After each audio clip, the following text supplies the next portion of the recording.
নমস্কার বন্ধুরা, আমি কার্তিক মণ্ডল আপনাদের সামনে নিয়ে চলে এসেছি খুব সুন্দর একটি বাড়ি প্ল্যান। তো বন্ধুরা, বাড়ি যারা বানাবেন খুব ভেবে চিন্তে বানাবেন, কারণ বাড়ি একবারই বানাবেন, ঠিক আছে? তো ভেবে চিন্তে ভালো করে প্ল্যান নিয়ে বাড়ি বানাবেন। হয়তো বাড়ি আপনারা বানিয়ে ফেললেন, তারপর দেখলেন অন্য কারো বাড়ির প্ল্যান দেখে বললেন আমার বাড়িটা গোলমাল হয়ে গেলো, ঠিক মনের মতন হলো না।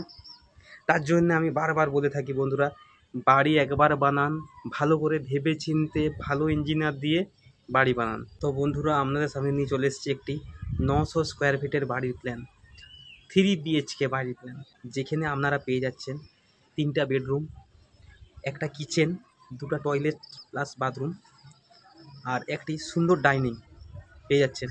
তো বন্ধুরা, আর দেরি না করে প্ল্যানটা চটপট দেখে নিন। তো বন্ধুরা, যারা আমার চ্যানেল নতুন তারা অবশ্যই চ্যানেলটি সাবস্ক্রাইব করবেন, যাতে নতুন নতুন বাড়ির প্ল্যান এলে তাদের কাছে পৌঁছে যায়। তো বন্ধুরা, চলুন দেখে নিন। দেখুন বন্ধুরা, যে প্ল্যানটির কথা বলছিলাম সেটা দেখুন। দেখুন বন্ধুরা, এটা হচ্ছে 3 BHK বাড়ির প্ল্যান। তো বন্ধুরা দেখুন, এই বাড়িটার এদিকটা আছে 26 ফিট আর এদিকটা আছে 35 ফিট। টোটাল আপনার square feet 26 feet into 35 feet সমান 910 স্কোয়ার ফিট। তো চলুন দেখে নিই বাড়ির কোথায় কী আছে। দেখুন, এটা হচ্ছে বন্ধুরা এন্ট্রি গেট। এটা এন্ট্রি গেট, প্রথমেই ঢুকে পেয়ে যাচ্ছেন সিঁড়ি, তারপরের দিকে ডান দিকে 4 ফুটের দরজা একটা পেয়ে যাচ্ছেন। ঢুকি একটি সুন্দর ডাইনিং প্লাস বারান্দা পেয়ে যাচ্ছেন একটা, যার এদিকটা দেখুন, এদিকটা 8 ফুট আছে আর এদিকটা আছে আপনার 13 ফুট। তো তারপরে এখানে ডাইনিং স্পেসটা পেয়ে যাচ্ছেন, এদিকটা যার এদিকটা আছে 12 ফিট আর এদিকটা আছে 7 ফিট। তারপরে এদিকে আপনি একটি ডান দিকে একটি বেডরুম পেয়ে যাচ্ছেন, যার এদিকটা হচ্ছে 10 ফিট আর এদিকটা 13 ফিট। তারপর একটি সুন্দর একটি কিচেন পেয়ে যাচ্ছেন, যার একদিকটা হচ্ছে 7 ফিট আর এই দিকটা হচ্ছে 8 ফিট 6 ইঞ্চি। তারপরে এইদিকে একটা টয়লেট, সুন্দর টয়লেট পেয়ে যাচ্ছেন, রুম অ্যাটাচ, যার একদিকে 5 ফিট আর একদিকটা হচ্ছে 7 ফিট।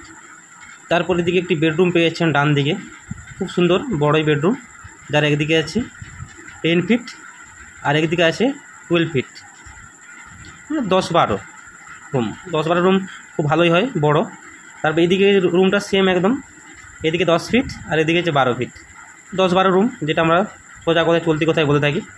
তারপর এদিকে একটা মাঝে একটি পেয়ে যাচ্ছেন টয়লেট, যার একদিকে হচ্ছে 5 ফুট আর একদিকটা হচ্ছে 8 ফুট।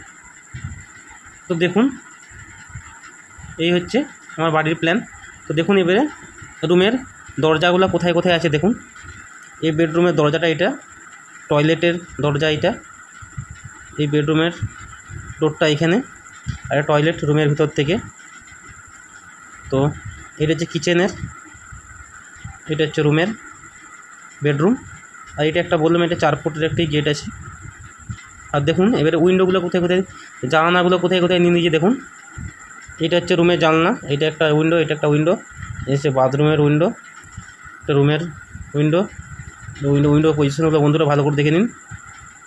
এখানে একটা উইন্ডো, তো এইখানে একটা বারান্দার উইন্ডো, এটা রুমের, এখানে একটা রুমের। এটা কিচেনের সবসময় বড় রাখবেন, 4 ফিট বাই 4 ফিট রাখবেন। তো বন্ধুরা দেখুন, এ হচ্ছে বাড়ির প্ল্যান।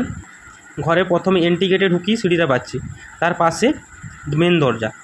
কারণ এটা কোনো বাড়ির মালিক যদি মনে করে যে আমি গ্রাউন্ড ফ্লোরে থাকবো, আমার ফার্স্ট ফ্লোর, সেকেন্ড ফ্লোর বা থার্ড ফ্লোর আমি ভাড়া দেবো, সে দিতে পারে, অসুবিধা কিন্তু তার সঙ্গে কোনো সঙ্গ নেই। যে ভাড়া নেবে সে উপরে সিঁড়ি দিয়ে উঠে যাবে, দিয়ে সে ব্যবহার করতে পারবে, তাহলে নিচে বাড়ির মালিকের সঙ্গে কোনো সঙ্গ থাকছে না। এখানে সে বাড়ির মালিক দরজা বন্ধ করে দিল, বাস, ওর সঙ্গে কোনো সঙ্গ থাকছে না। তো বন্ধুরা, এই জন্যে এই বাড়িটি খুব ভালো, যারা টাউনে তারা করতে পারেন। এবার দেখুন বন্ধুরা, এখানে আমরা কটা কলমের পজিশনগুলো দেখুন, কোথায় কোথায় কলম নিয়েছি। এখানে একটা কলম, এখানে একটা, এখানে একটা, এখানে একটা, এখানে একটা, এখানে একটা, এখানে একটা, এখানে একটা, এখানে একটা, এখানে একটা, এখানে, এখানে, এখানে, এখানে, টোটাল 16টা কলম। তো বন্ধুরা, এই বাড়িটি তৈরি করতে টোটাল খরচা হবে 17 লাখ টাকা। তো বন্ধুরা, এরকম নতুন নতুন ভিডিও পেতে আমার চ্যানেলটি অবশ্যই সাবস্ক্রাইব করে রাখবেন। তো বন্ধুরা, ভিডিওটি এখানে শেষ করছি, আবার একটি নতুন ভিডিও নিয়ে হাজির হব। ধন্যবাদ।